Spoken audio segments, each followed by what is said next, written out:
Hi everyone, thanks for joining us today. I have Bill with me. Hi guys. I'll let Bill tell you a little bit about what's going on with his low back, and then we'll fill you guys in on how we're gonna proceed on trying to help him with his low back. Yes, well, I had, before I met you, before I really ever really knew about it, went to chiropractors, I had back trouble, from injury, earlier, I was younger, and didn't really know what to do about it. I was just living with it until in the early mid-90s, it got so bad, the pain was so bad I couldn't even get out of bed. I mean, it was unbelievable pain.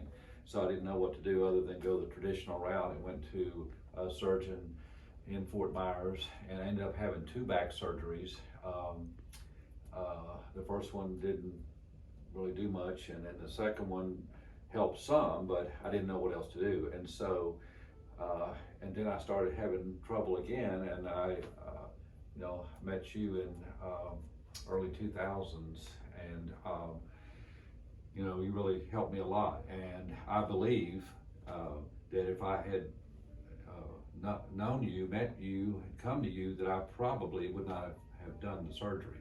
And I just recommend anybody, if you're having trouble, at least, get another opinion before you just, as I did, jump to the traditional route of going to a surgeon. I'm not saying, Sure. some people don't need surgery, Mm-hmm. and but I think it should be a last resort. Mm-hmm. And I think, if you're out there and having any trouble, at least get another opinion, at least come see Chip and see if he can help. And, I believe if Chip said you need surgery, then, you probably ought to get surgery. But anyway, that's my history. Well, thanks. Yeah, and and that's something we'll touch up with here. Is that certain disc lesions, you definitely need surgery, and we definitely refer out patients all the time for that. With regard to what Bill is saying, but it comes down to the last resort. You always want to do conservative therapy first, be it physical therapy, be it even pain management. Comparing surgery with regard to pain management, we can also safely say that pain management, even though it's very invasive compared to, say, PT or chiropractic or massage therapy, is still pretty conservative compared to having surgery. So the moral of the story is that you always want to do things, if at all possible, before you have surgery. Because once you have surgery, it's pretty much done, okay? Again, especially now when disc surgeries entails a lot of fusion in there, they're putting a lot of, basic metals in there, trying to build up a cage, trying to pretty much take that joint out of play. So you want to keep that joint as much as you can, and that's going to help you to basically be more functional down the road. So the key is what would you be and how good would you be in the future? And oftentimes, if surgery is not successful, most of the time patient will get worse down the road. They really don't stay the same. It's just the way it is when you start to go around and cut ligaments and muscles and tendons and so on. So with Bill here, we're gonna pretty much work his low back, trying to show you guys how we approach treating a low back patient that has past surgical intervention, and then we'll go on from there. All right, so let's have Bill go face up for me. So what we see with patients who have had past surgical intervention, we see a lot of tight hamstring that comes along with a lot of tight low back muscle. Okay, the spinal erector muscles or the QL muscles oftentimes will become very spastic. Most of the time after surgery, the biggest thing is that even with or without PT, patients will oftentimes lose the curvature of their spine. And that's one of the no-no when it comes to the functionality of your lumbar spine. You want to have that curvature in your low back. And one of the biggest factors that limit that is a tight hamstring and a tight spinal erector muscles in the low back itself. So the first thing we're going to approach with Bill is going to go and really attack his hamstrings, really also attack his hip and trying to open everything up for him. So we're going to bring this up for you right there, Bill. So you can see here, as soon as we bring Bill up through this, to try to address the hamstring, the first thing that people would do is that because the hamstring is tight, they're going to bend the knee to trying to go up further. Okay, so when you're bending your knee, guess what? you're not really doing anything to stretch your hamstrings out, right? You cannot bend your knees when you're trying to access or stretch out the hamstrings. So you want to really bring them all the way back down or lower down, and you're gonna lock the knee as much as you can, okay? And then you're gonna bring it up until it goes, you know, most of the time, you know, the patient, you know, will tell me based upon their facial expression, you know, or they'll twitch a little bit. Often they'll raise their hip off the ground here, and then we know exactly that's pretty much where we want to stop, and we're gonna then try to address that situation right there. So go ahead and push down for me, Bo. And relax me. Good. Keep going. So I'm doing a lot of therapy in here. Most outpatient, what we do is we trying to get at, I should say, the soft tissue end of it, and also on the manipulative end of it, trying to get to the joint too. So when you get those two factors working for you, soft tissue and joint working together, you're gonna have a better functional patient. So push down for me and relax me. Good. All right, we'll bring it up. Good job. Keep going and relax me. Good. All right, one more time, bro. And relax me. Good. All right, we're gonna bend the knee. I'm gonna bring this here. I'm gonna try to access the glutes a little more. So this here stretches the hamstrings a little bit, but it's mostly going to be stretching the gluteus maximus and the upper portion of the hamstrings. And we're trying to really have him bring this up towards his abdomen. And you can see how tight he is right there. And the QL muscle also will be pretty much restricting this knee flexion here. Well, that's just a hip flexion. All the way up. Push towards me, bro. And relax me. Good. One more time. And relax me. Good job. Good. So again, the objective is to increase mobility in the hips and then hamstrings as much as you can. So we're gonna do the same thing here. Let's lock this up. Now again, depending, I mean, it's not always this way, but depending upon which leg pain the patient have. If sometimes patient have a left leg pain that's shooting down the left leg, they might have more pain, or I'm sorry, they might have more shortening of the hamstring on the left side, or shortening of the pelvis muscle, and so on and so on. But it's not always the case. Sometimes a patient will bend, lean to the other side to compensate for it. So, you know, that's why we always attack both sides of the equation, right? You want to make everything more symmetrical as much as you can. If you're only doing one side, guess what happens? The patient might be compensating the other side, and you have the whole cycle repeating itself.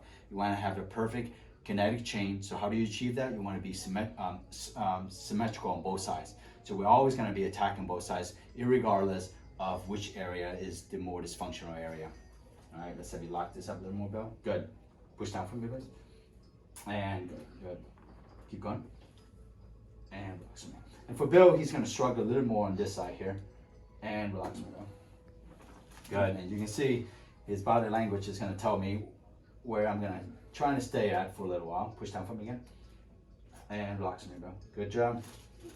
Good. We're going to bend the knee a little bit. I'm going to take it to pretty much where the patient's tolerant is.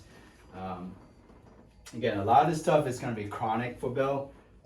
So the objective is to keep him out of pain and keep him consistently in a pattern where his body can actually be coping and keep him active, right? So again, we can't go in there and reverse what's been damaged in that disc and in that lesion after, you know, a surgery, but what we can do is prevent it from getting worse on him.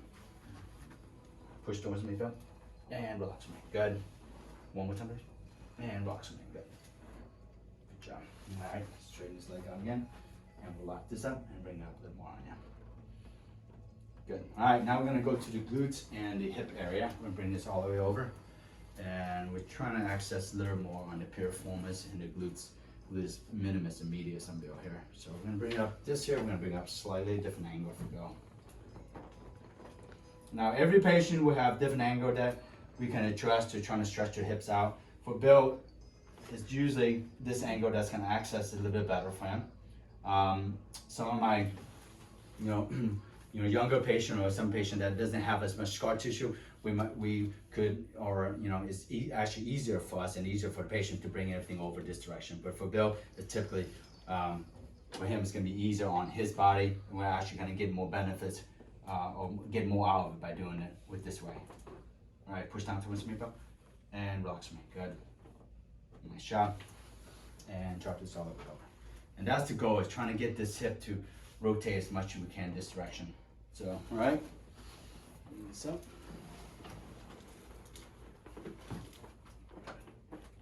Good. All right, stay right there for me, Bill. Push down for me, please. And relax for me, good. Keep going. And relax for me, good. Hold it right there. And one more time. And bring a little further on you, all the way over. Good, keep breathing for me. Good. Nice shot. So after we do all this PNF and stretching on the belt, we're actually gonna flip over. We're gonna do some adjusting on the lumbar spine with this Thompson drop table. And then we're also gonna be helping him to trying to relieve some of the hip flexor a little more, trying to give him some more relief in the low back. I'm gonna help you out, though. Okay, go slow. And we'll have you go face down for me. Take your time.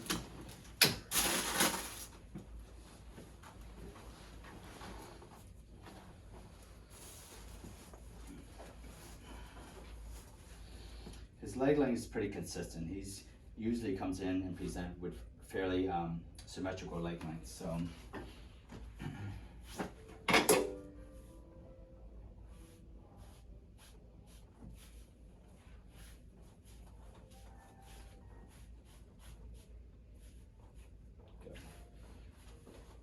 bring this up, though. Good, let me see the other side. Now, typically what's gonna happen is this. When we talk about the curvature in the lumbar spine, as you can see, we want this to be a nice dip to the low back, okay? This is what we're talking about, the lordosis of the lumbar spine. When a patient who have had surgical intervention, and even some patients who sit a lot or drive a lot, what happens is that they'll lose the curvature of the low back, okay? So when you lose the curvature of your low back, you're consistently putting more stress on your discs. And we know for a fact when you do that, you're gonna put more stress on these muscles here, the QL muscles and the spinal rectal muscles of the low back, which is gonna give patients aching, dropping pain across the low back. And sometimes it can get worse and it'll shoot down the buttocks or even go down the leg if the nerve is also irritated. One of the first thing I do is trying to reestablish that lumbar curvature and also trying to stretch the hip flexors and release the hip flexors. My way of releasing the hip flexor is a little more therapeutic. We're trying to attack it. As you can see here, with regard to the hip flexor, as soon as you bend the knee here, you're gonna see Bill pelvis pops up. That's a really red flag or giveaway that the hip flexors and the quads are really, really tight, okay? So that's pretty much, as soon as we do that, we're gonna try to attack that region. So we're gonna try to get this quads to stretch out a little bit, and then I'm gonna bring it up. And instead of releasing the hip flexor, we're actually gonna force the hip flexor to stretch a little more. We're gonna roll Bill forward this direction, and we're gonna do some therapies to try to release that area for him. So hip flexors attached to the L1 to the L4 region right through here, or the upper lumbar spine here, from the front of the leg and hip. Push down for me, Bill, please. Good, keep going. Good, one more time. And good, roll this forward a little more. And at the same time, what I'm gonna try and do is I'm trying to release the QL muscle here, and I'm just trying to assist that to release a little bit better for him here. Good. Yeah, nice shot. All right, I'm gonna bring this up. Push down for me, Bill. And go up for me, Bill. Good, keep going. And go up for me. Good job. Again, that really helps the patient a lot with regard to a lot of tightness in the low back that they will experience from a lot of sitting and a lot of driving. So we'll bring this up for you, Bill. Again, bend the knee for me, this one, and keep the leg on the ground. All right, we're just gonna bend this here right now. Good. Okay, so you guys can see here. We're gonna do the same thing here. We're gonna bring this up. We're trying to put a little pressure on his lumbar spine muscle here. Good.